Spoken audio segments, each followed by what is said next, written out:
Boa noite. O programa Brasilianas.org discute hoje a falta de água em São Paulo e na região sudeste do Brasil. Vamos procurar entender o que levou o poder público a não estabelecer um plano eficiente de gerenciamento da água na maior região metropolitana do país. E o que pode ser feito agora para enfrentar um período de escassez até a recuperação dos reservatórios do Sudeste.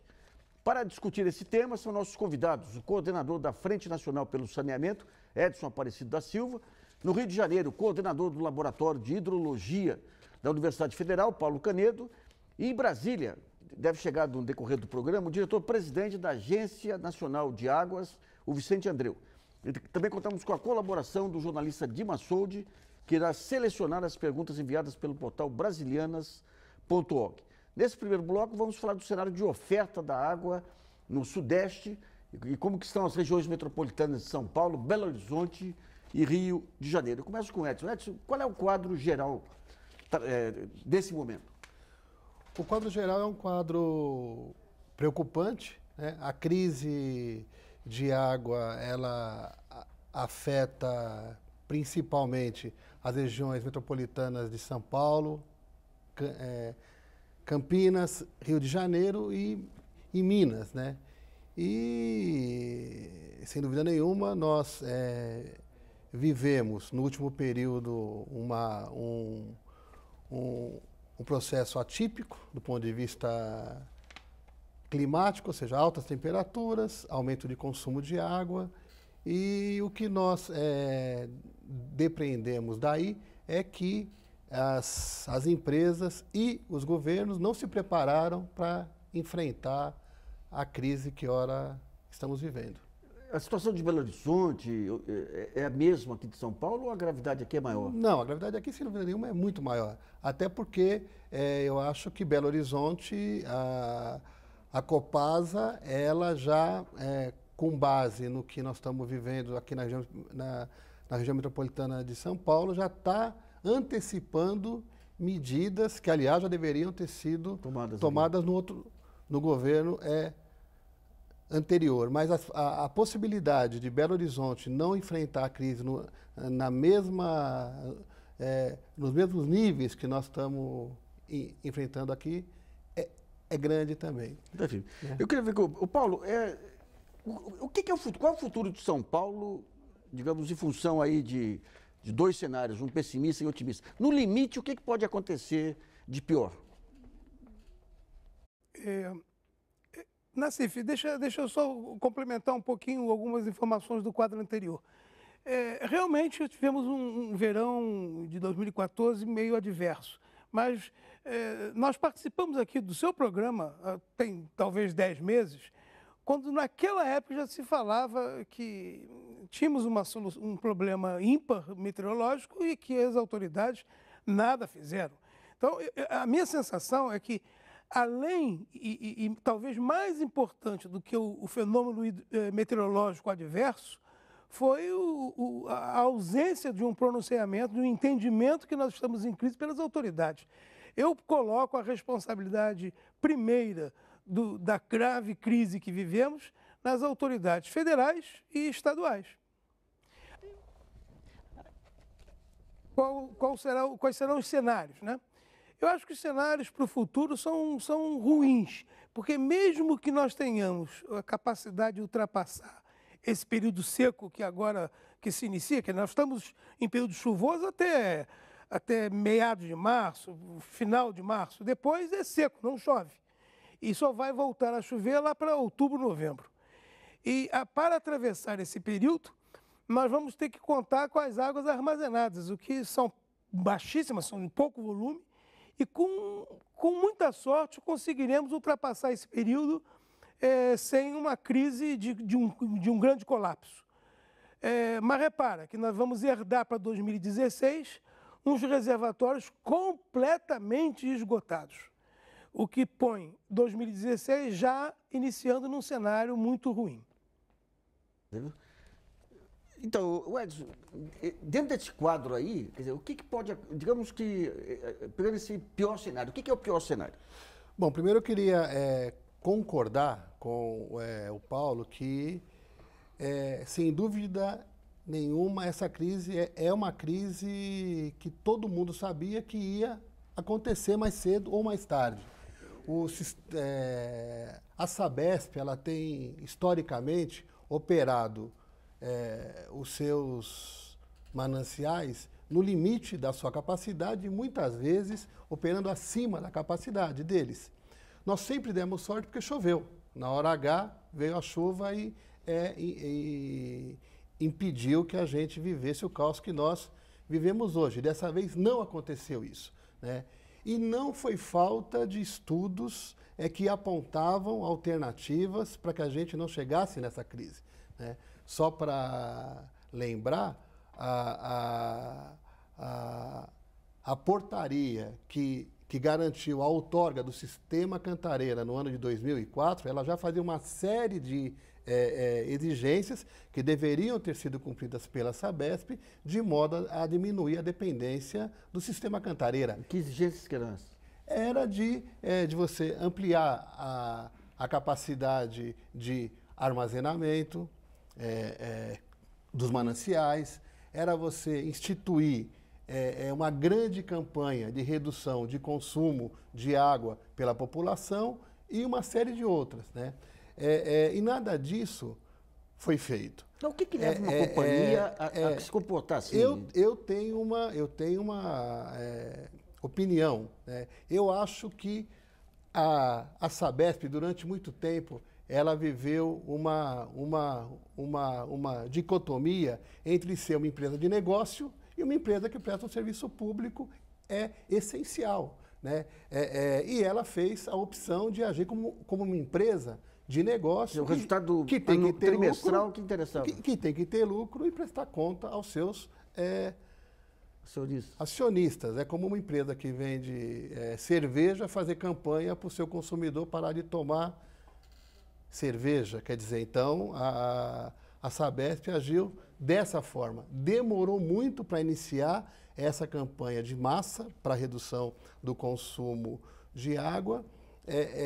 Não está fazendo isso em outras regiões. Você vai para a Baixada Santista agora, você vai ver as pessoas utilizando água como se nós não vivêssemos uma crise em São Paulo, né? Então, essa lógica perversa fez com que a Sabesp não fizesse o que deveria ter sido feito, né? Ou seja, agora a alternativa é a gente ver, tentar apresentar um plano de contingência sério que diga como que nós vamos enfrentar a crise, escola, hospital, como definir uma vez por todas de que a água ela tem que ser priorizada para consumo humano, aí tem que discutir com a indústria, com a agricultura, enfim, nós estamos nessa fase agora de como gerir a crise de forma que isso não vire um colapso definitivo. Ô Paulo, o que seria, digamos, esse plano de contingência, além do que foi colocado pelo Edson aí, de que maneira que uma situação dessa, é uma economia de guerra que vai ter que ser implementada? Eu diria que é uma economia de guerra. A primeira coisa que deveria ser feita, primeiro, é o reconhecimento que nós estamos em crise, em estado de emergência. E deveria ser decretado estado de emergência para que soluções emergenciais pudessem ser juridicamente implantadas. Segundo, não adianta pedir que o povo faça economia, precisa ensinar o povo a fazer economia. Suponha um paulistano padrão, em casa ele recebe a ordem, precisamos fazer economia. Ele, sim, e o que eu faço? O que devo fazer? Tem que dar a receita do bolo. Por exemplo, tem que proibir in limine o uso para qualquer tipo de utilização de mangueira de água. Postos de lavagem de automóvel que utilizem água que não seja lavagem a seco têm que ser fechados. Enfim, tem que ter medidas tipo de guerra, como você falou. Caso contrário, nós não conseguiremos cumprir as metas que sequer estão colocadas. Aliás, é outra coisa, é preciso que as autoridades, junto com a população, estabeleçam metas a serem atingidas.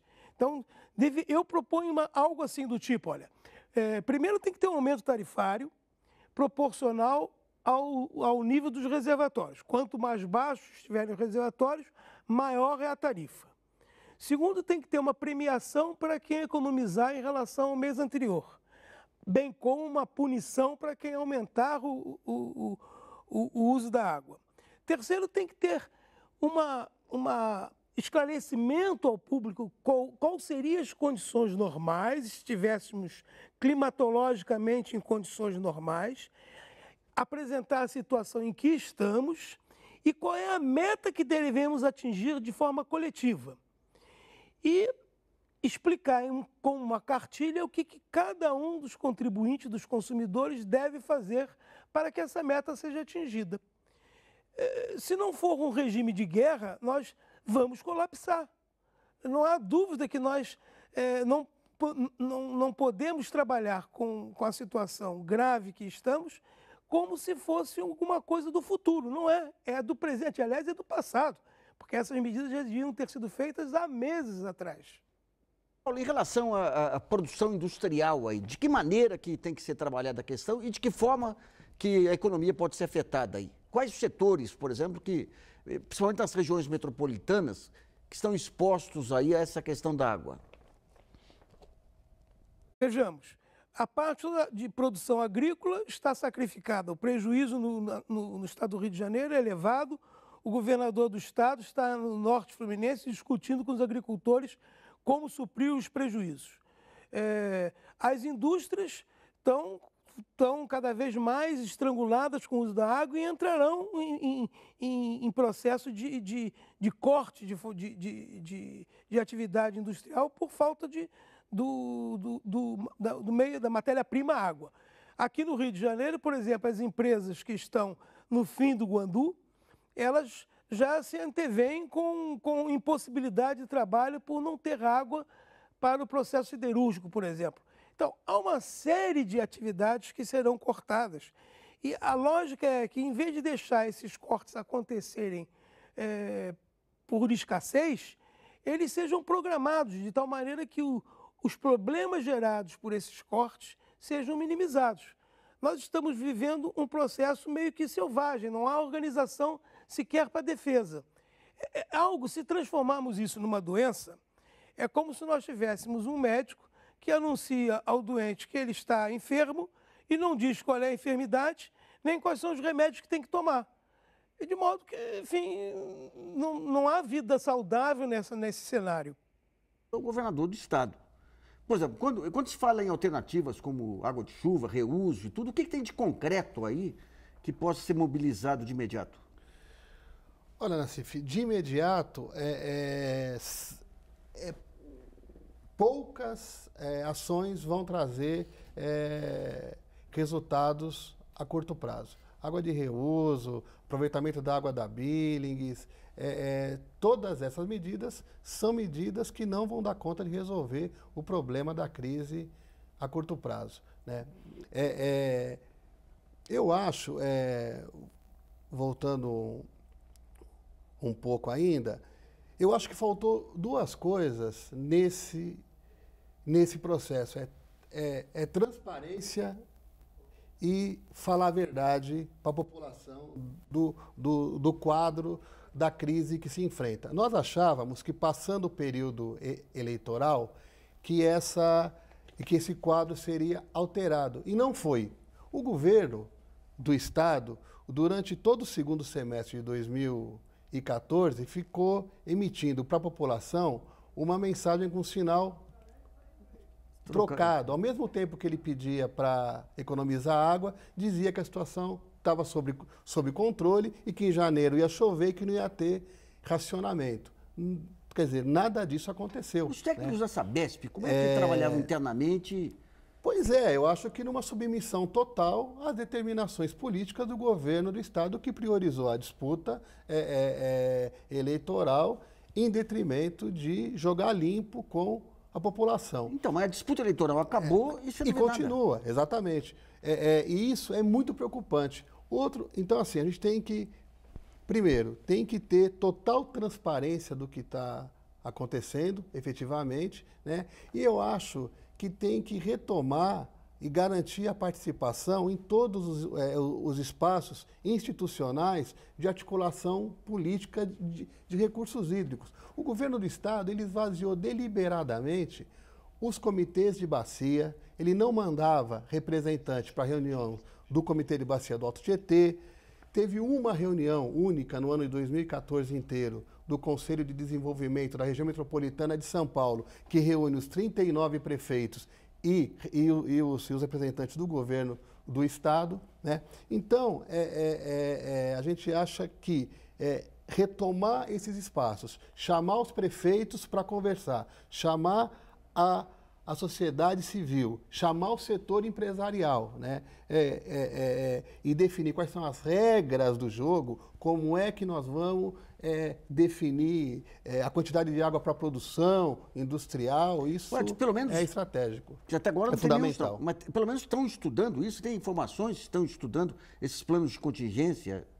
Não, a gente não tem informação que a Sabesp esteja estudando a apresentação de um plano de contingência. Eu sei que quem está tentando articular isso, né, é um grupo de prefeitos. Parece que agora o prefeito Fernando Haddad está propondo a reunião dos 39 prefeitos da região para tratar desse tema, né? Porque é muito importante que as prefeituras chamem para si também a responsabilidade, não pela crise, mas de cobrar do governo do Estado medidas efetivas. Eu tenho dito o seguinte: a hora que a dona de casa for levar o filho na creche e não tiver água, e ela vai ter que voltar para casa, ela não vai culpar o governador, ela vai culpar o prefeito da cidade onde ela vive. Quer dizer, então, é muito importante que os prefeitos se mobilizem no sentido de cobrar do governo do Estado medidas mais sérias, mais estruturais, né? Até porque a Sabesp opera nos municípios por contrato, ela tem responsabilidade, né? Só para você ter uma ideia, na cidade de São Paulo, 52% de toda a receita da Sabesp, em 366 municípios que ela opera, vem da cidade de São Paulo. Então, é um município importante. Vamos a uma pergunta selecionada pelo jornalista Dimas Soldi. Lembrando que o programa é ao vivo, você ainda pode enviar suas perguntas pelo portal brasilianas.org. Dimas. O Felipe Huertas, de Londrina, Paraná, ele quer saber qual é a responsabilidade do governo federal, do governo estadual e do governo municipal. Paulo. Oi, Nassif, olha só. Eu não gostaria de dividir essa responsabilidade entre governos, porque vai acabar entrando naquele problema do mosquito federal, mosquito estadual. Eu acho que a crise é do povo. Quem vai sofrer é o povo. E os municípios e as prefeituras e o governo estadual e o governo federal têm que estar unidos e não dividindo a culpa disso, e sim a responsabilidade de consertar. Isso me parece importante, porque o povo não tem mais espaço para uma discussão política. Politizar a crise da água agora é uma grande maldade com a população.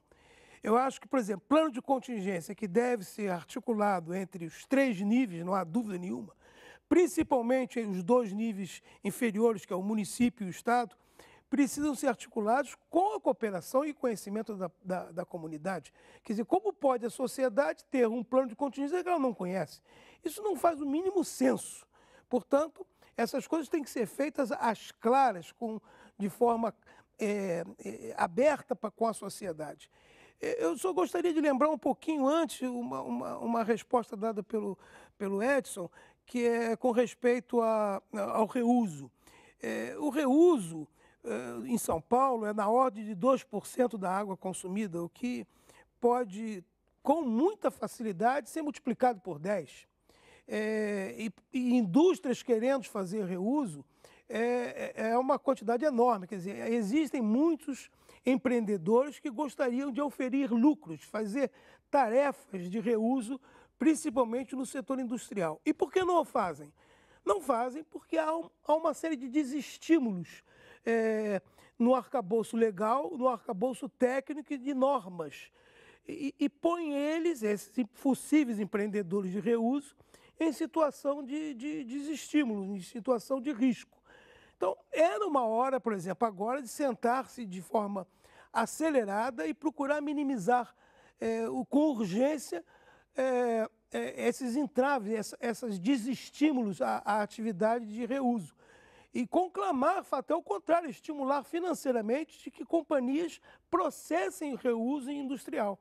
A economia de água disso pode ser absolutamente monstruosa. Outra coisa que eu considero extremamente importante é que o governo deu tom dessa tal economia de água. Lembremos que as empresas de saneamento são responsáveis por uma perda de água na ordem de 33%. Então, em princípio, que autoridade tem um governo que perde 33% da água que produz solicitar que a população faça economia?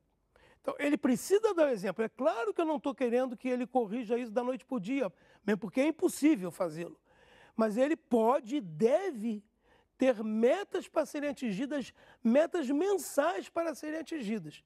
E isso o governo federal poderia exigir de todas as empresas de saneamento desses estados que estão com crise de água.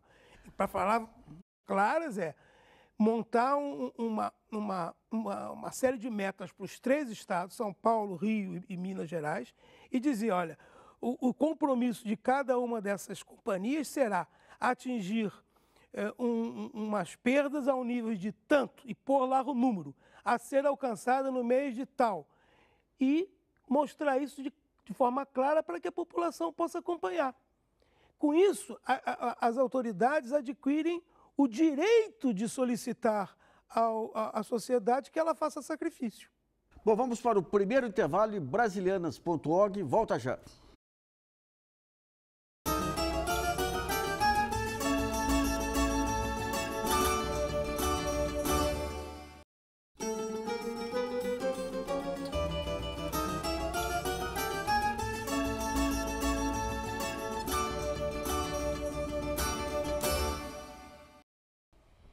Voltamos a apresentar o programa brasilianas.org, que discute as saídas para a crise hídrica na região sudeste. Nesse segundo bloco, vamos retomar essa questão da responsabilidade de governos estaduais e as medidas que podem ser adotadas legalmente aí para poder levar esses governantes às ações necessárias aí. Edson, a gente estava comentando algumas possibilidades aí para amenizar a crise. Eu queria que você comentasse também. Eu acho que antes disso, eu queria só complementar a resposta ao telespectador. Eu acho que a responsabilidade do governo, do Estado, era a de ter executado as ações estruturais e não estruturais há muito tempo atrás. Né? Então, e agora, o que eu acho que ele tem que fazer é assumir que tem uma crise, né, e chamar os governos municipais, a sociedade, para ver como que a gente passa por essa crise com o menor dano possível. Então, a gente vê informações em 2003 de previsões que até 2010 viriam crise, 2009 um grande trabalho aí encomendado pela área ambiental aqui do governo do estado, prevendo para 2015 a crise. Esses trabalhos, quando a Secretaria de Meio Ambiente contratou esse trabalho, foi um trabalho de fôlego, deve ter custado muito aí. O que houve depois disso? Guardaram? Exatamente. Aliás, eu acho que quem contratou esses estudos foi a própria Secretaria de Saneamento, de Recursos Hídricos e tal, né? Eu acho que a gente agora talvez tenha uma chance de implementá-los, primeiro por causa da crise, segundo porque uma das coordenadoras desses trabalhos, que é a professora doutora Mônica Porto, foi para a Secretaria agora de Saneamento e Recursos Hídricos, né? Com o secretário. Então, eu acho que tem uma chance dessas obras e dessas ações saírem do papel. O problema é que a obra com menor tempo é de 9 meses e varia até 30 meses. Né? Então, são essas ações de obras, elas não vão dar conta a curto prazo de resolver essa crise. Então, agora eu queria ver com o Paulo o seguinte, nesse trabalho de 2009, acho que é o Instituto Sagres, se eu não me engano, que montou, até eles previam essa crise de 2015, mas previam algo o seguinte, em 2015, o cenário tinha o cenário ideal e o cenário previsto. Vai haver uma crise de alta proporção que vai levar finalmente a tomada de medidas, de mudanças radicais no modelo. O que seria, a partir do trauma dessa crise que está vindo pela frente, uma mudança radical, ô Paulo? Eu diria que é uma modernização do setor saneamento. O setor saneamento brasileiro é muito ruim. Repara, Nassif, nós temos uma lei do saneamento. Essa lei, ela carece de regulamentação em pontos mais centrais. Então, é uma lei que não funciona, ela não está regendo o processo. Nós não temos um órgão regulamentador, uma agência reguladora nacional. E temos uma série de empresas que, com excesso de corporativismo, que não tem grandes eficiências. Basta ver o índice de perdas brasileiro, que é da ordem de 33%. Então, nós estamos jogando um jogo, que é o jogo de saneamento, onde não há regra, não tem juiz e os jogadores são despreparados. É claro que esse campeonato não pode dar certo. Então, eu acho que a grande mudança que pode haver com essa crise é um reconhecimento de que nós precisamos fazer profundas modificações no comportamento do saneamento brasileiro. Seja colocando as leis para funcionar com rigor, com clareza, todas elas regulamentadas, ter um órgão que defenda a sociedade, que diga que isso é assim, que aquilo é assado, e ter umas empresas de saneamento mais modernas. Quer dizer, não é concebível que o Brasil tenha perdas do tipo de 33%. Não é possível que nós tenhamos metade da população brasileira sem coleta e tratamento de esgoto. Eu vejo que a imprensa fala em que temos 85% de distribuição de água e fala isso com a boca cheia, como se 85% fosse um número muito bom.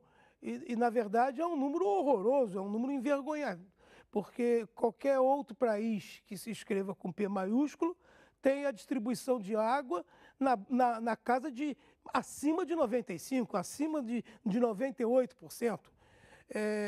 E não se justifica nem a pobreza brasileira, nem a política brasileira, porque se pegarmos, por exemplo, energia elétrica, distribuição de energia elétrica, o Sudeste tem atendimento de 99,8%. 99,8%. E esse mesmo país que tem 99,8% de atendimento em energia elétrica domiciliar, tem 85% de água e 50% de esgoto. Ora, isso mostra que nós estamos num profundo colapso no setor saneamento. Paulo, só para entender o modelo de empresa aí, quando começou essa discussão lá nos anos 90, você tinha as empresas estaduais aí caindo pelas tabelas, interferência política e tudo, daí surge a salvação aí que seria a empresa de capital aberto, que é o caso da Sabesp. E agora o que nós estamos vendo é que esse modelo de empresa de capital aberto perdeu o foco do serviço público.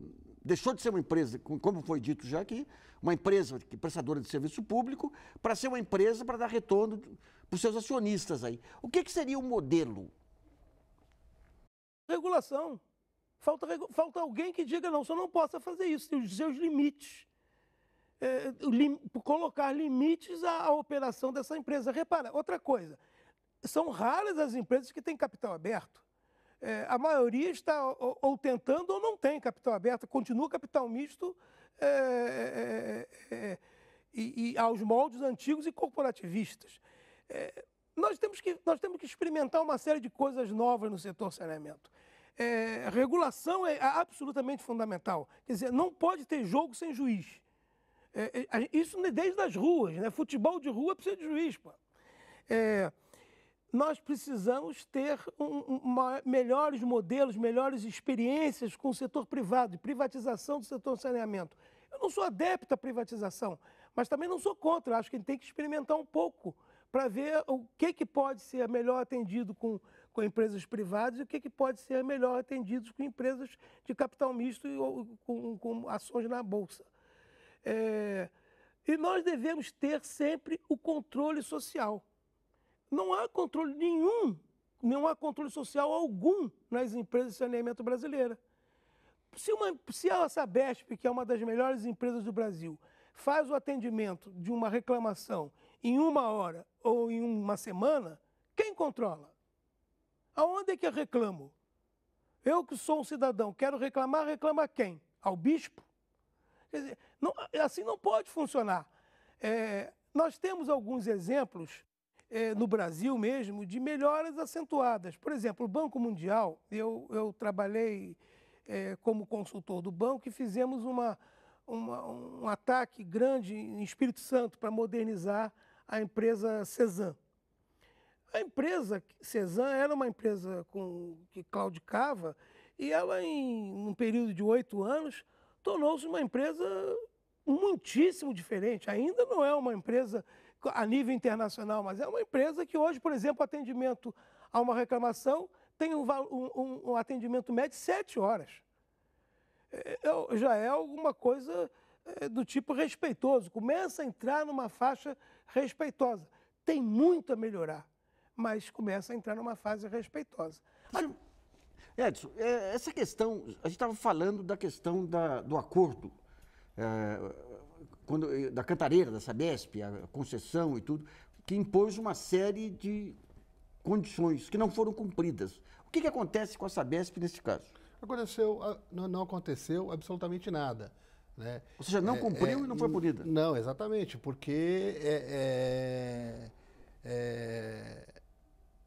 primeiro que tem uma complacência, uma condescendência muito grande, historicamente, dos prefeitos com relação à Sabesp. Né?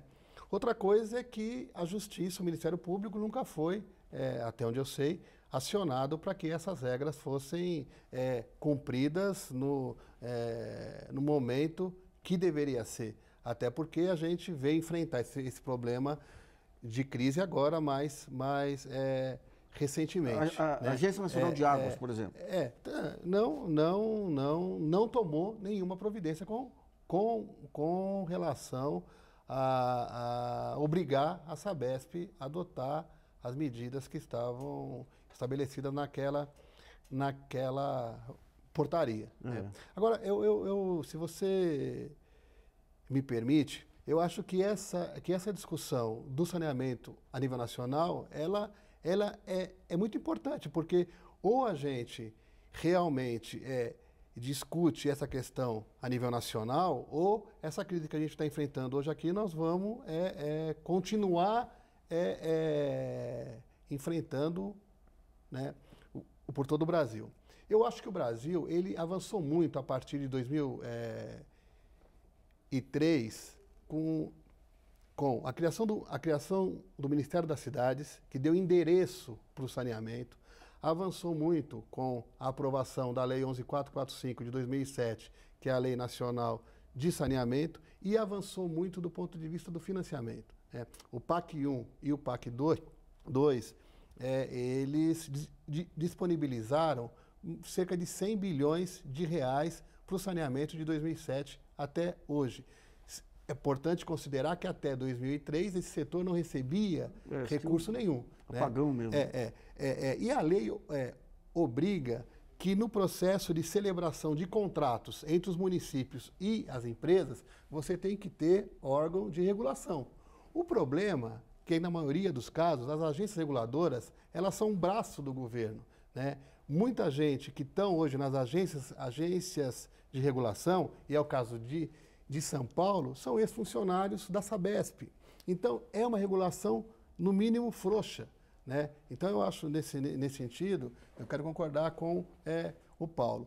Acho, porém, que a saída para o setor de saneamento, nós temos definido isso a nível nacional, não é a privatização do setor. Muito pelo contrário, nós achamos que nós temos que fortalecer as empresas públicas, temos que desenvolver programas de recuperação e revitalização dessas empresas, né? Até porque as experiências de privatização no Brasil, elas não têm sido experiências positivas. E mais, A questão das perdas, que é um parâmetro importante para medir gestão, hoje o setor privado ele perde tanto quanto, ele perde mais do que as empresas regionais, segundo informações de 2013 do Sistema Nacional de Informação de Saneamento. E, por fim, é importante a gente ver que várias cidades de vários países do mundo estão fazendo o caminho inverso, estão remunicipalizando o serviço. E o exemplo mais, que eu acho mais simbólico, é o exemplo de Paris, que em 2010 remunicipalizou o serviço justamente num país onde é o berço das grandes multinacionais do saneamento francesas. Vamos a mais uma pergunta selecionada pelo jornalista Dimas Soldi, enviada através do portal brasilianas.org. Dimas. A Vitória Souza, de Diadema, São Paulo, ela quer saber se a população poderia, de alguma maneira, entrar com uma ação obrigando o governo do estado a decretar racionamento. Paulo, esse ponto jurídico aí, como é que ficaria? Eu acho que o governo tem, obviamente, que decretar um racionamento, até porque se ele não decretar um racionamento, o racionamento ocorrerá sem o decreto dele, porque acabará a água e vai ser um processo desorganizado. Infelizmente, a gente tem que ouvir que a sociedade quer entrar na justiça para obrigar o governo a reger a orquestra, parece uma tragédia, né? Uma coisa cômica. Os músicos entrando na justiça para que o maestro exerça a função de maestro. É claro que a telespectadora tem toda a razão, cabe ao governo, e aí cabe ao mandatário maior do governo estadual, dizer que nós estamos em crise, pedir a solicitação, fazer a solicitação ao povo de colaboração, dizendo o que o povo tem que fazer para colaborar. Quais são as obrigações do governo, quais são as obrigações da sociedade. Isso é absolutamente fundamental. Quanto antes fizermos, menor serão as nossas dores. Bom, vamos para o segundo intervalo e brasilianas.org volta daqui a pouco.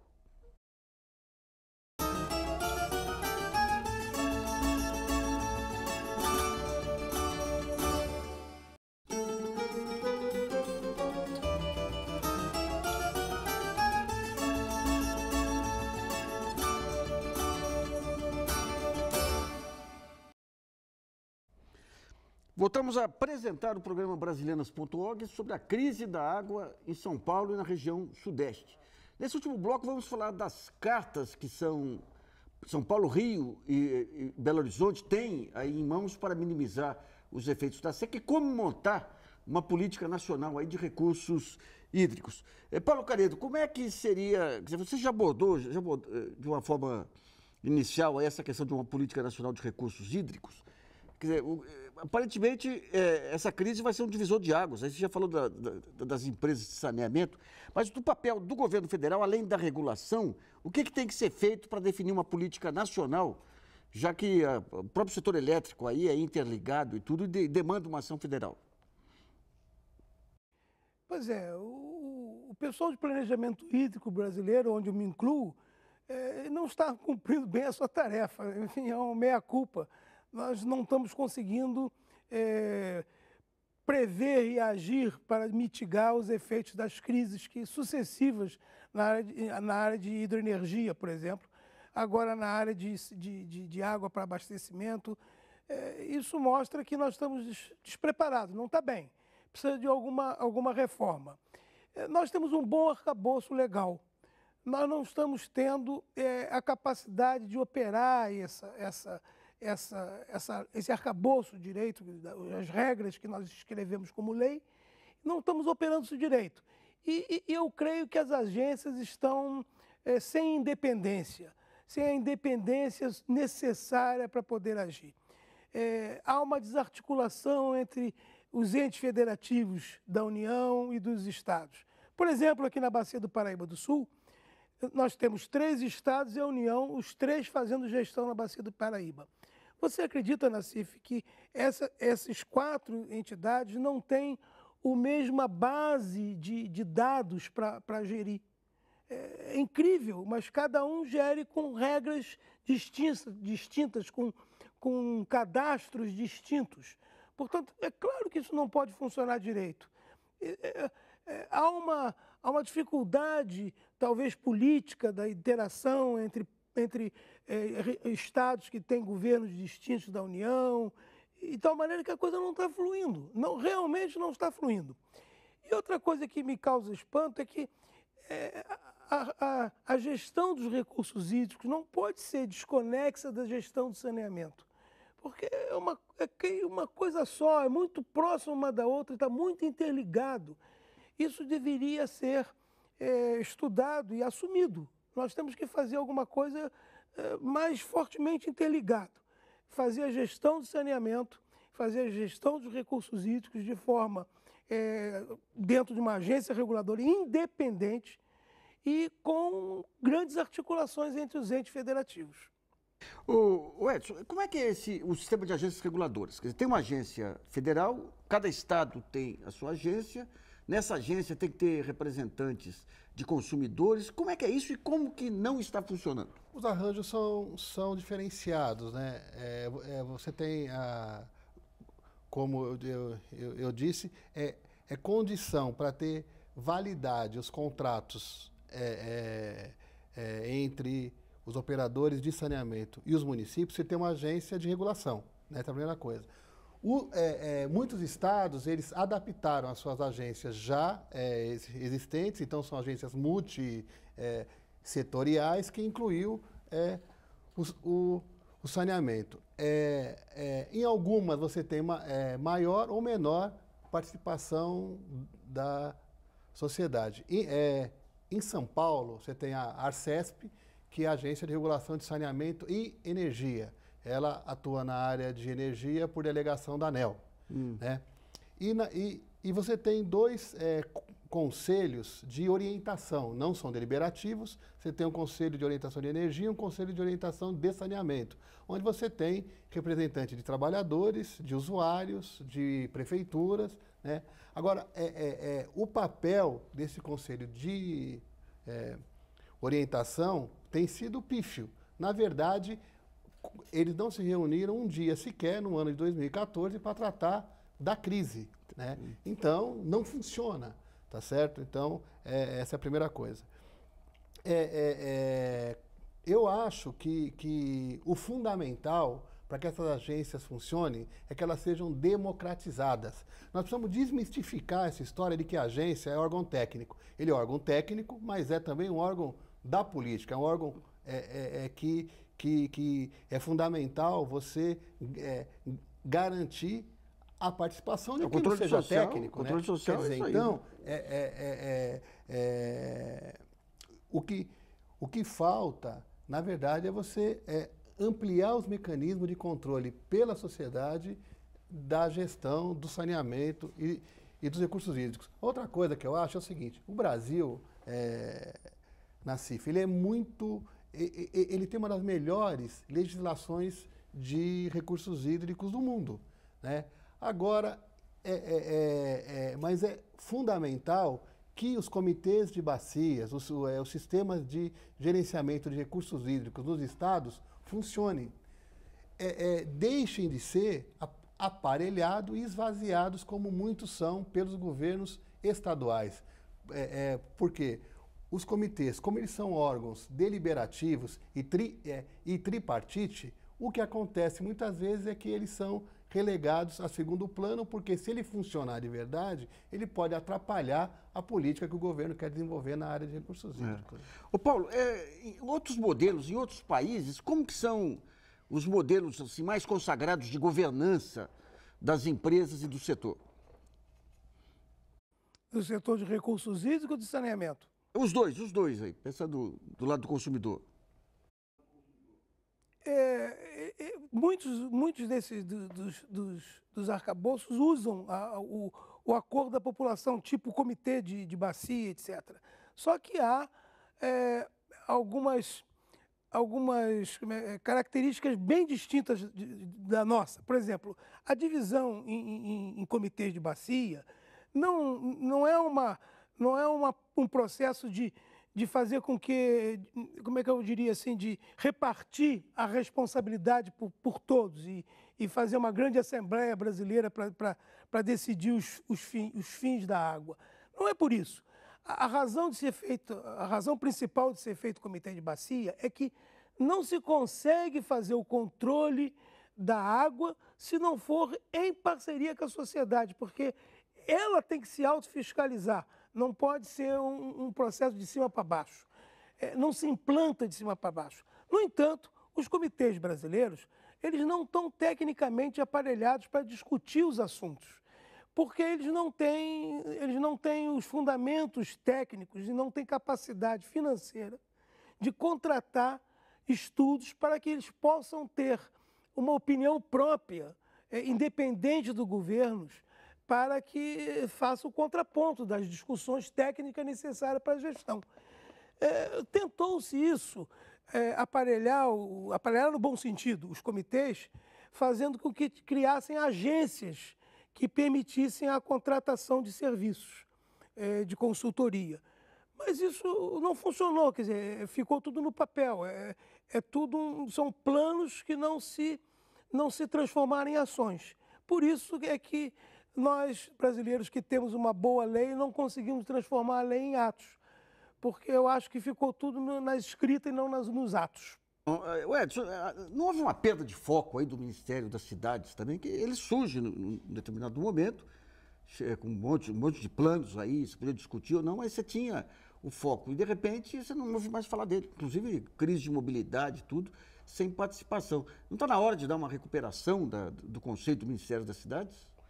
Eu acho que sim. Eu acho que esse processo é um processo de aperfeiçoamento contínuo, né? Primeiro, eu acho que tem muita garantia de participação da sociedade dentro do Conselho Nacional das Cidades, né? Através do Conselho Nacional das Cidades, através dos comitês técnicos. Você tem um comitê técnico de mobilidade urbana, de habitação e de saneamento, tal. Ocorre que esse conselho ele não é um conselho deliberativo, né? E medidas estruturais importantes acabam passando muitas vezes por fora desse conselho. A outra coisa que eu acho, Nassif, que o governo precisava repensar, é que hoje você tem vários ministérios atuando na mesma área. O caso do saneamento é típico disso. Então você tem Ministério da Integração Nacional, Cidades, Saúde, Turismo, né? Então, apesar de eu ter dito que a criação do Ministério, ele criou um endereço, ele não eliminou os outros endereços. Então você fica com uma pulverização de atores que fica difícil de dar consequência às políticas, né? Eu acho que isso é uma coisa que tem que rever. Vamos a outra pergunta enviada por meio do portal brasilianos.org, selecionada pelo jornalista Dimas Souti. Dimas. O Hélio Vieira, de Goiânia, ele quer saber por que não aproveitar, no caso de São Paulo, as águas do rio Tietê, mediante um processo de despoluição, e por que não aproveitar também as águas da chuva. Pergunta boa. Bom, Paulo. Bom, eu não sou a melhor pessoa para falar isso, uma vez que eu sou residente no estado do Rio de Janeiro, mas o rio Tietê, ele é aproveitado nas suas cabeceiras. Quando ele desce, ele já recebe uma carga de poluição grande, ele deixa de ter utilidades para a região metropolitana em si.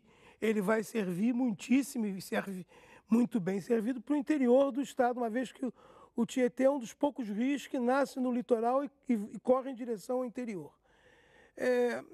Então, o que eu acho que deva ser feito é exatamente o que está sendo feito agora. Procurar unir os reservatórios, fazer com que haja uma sinergia entre os reservatórios e um consiga socorrer o outro. Coisa que deveria ter sido feito em 2004, como você cobrou junto com o Edson, quando a ANA autorizou a retirada de água do Capivari, era que fizesse uma série de estudos e implementações que não foram executadas e que a Sabesp não foi punida. O governo do estado não teve a sua orelha puxada pelo governo federal, o que mostra a não isenção da agência, já não independência das agências reguladoras brasileiras. Em relação a esses movimentos que estão sendo movimentos sociais e tudo, de que maneira que se articulam, quais são os canais de expressão desses movimentos? Hoje a gente, assim, pelo menos que eu tenho conhecimento, tem umas 4 grandes articulações que estão tratando desse tema da água. A semana passada foi criado em São Paulo o Coletivo de Luta pela Água, que é um coletivo que reúne várias entidades do movimento sindical e popular, né? Existe a Aliança pela Água, que é uma aliança que reúne várias entidades do movimento ambientalista, uma entidade com força, uma entidade importante. Tem a Assembleia Estadual da Água, que teve uma atuação forte na região de Itu. Tem outro movimento chamado Itu Pede Água, eu acho que é isso, e tem também o SOS Mananciais. Então, são várias redes que estão discutindo esse tema. Eu acho que a ideia agora é ver como que esses movimentos se articulam entre eles, com apoio da imprensa alternativa, porque não dá para contar com o apoio da grande imprensa, que blindou o governo do Estado esse tempo todo, né? E tirar uma agenda comum e conjunta para o enfrentamento dessa crise. Bom, o programa Brasilianas.org sobre a crise hídrica em São Paulo e na região sudeste termina por aqui. Agradecemos a participação do coordenador da Frente Nacional pelo Saneamento, Edson Aparecido da Silva, do coordenador do Laboratório de Hidrologia da Universidade Federal do Rio de Janeiro, Paulo Canedo. E também agradecemos a a colaboração do jornalista Dimas Soldi aqui de São Paulo e a presença de vocês que nos acompanharam em mais essa edição. E lembre-se, você pode continuar colaborando e enviando sugestões, textos e vídeos para o portal brasilianas.org. Esse espaço aqui também é seu. E voltamos na próxima segunda-feira, às 8 horas da noite. Até lá.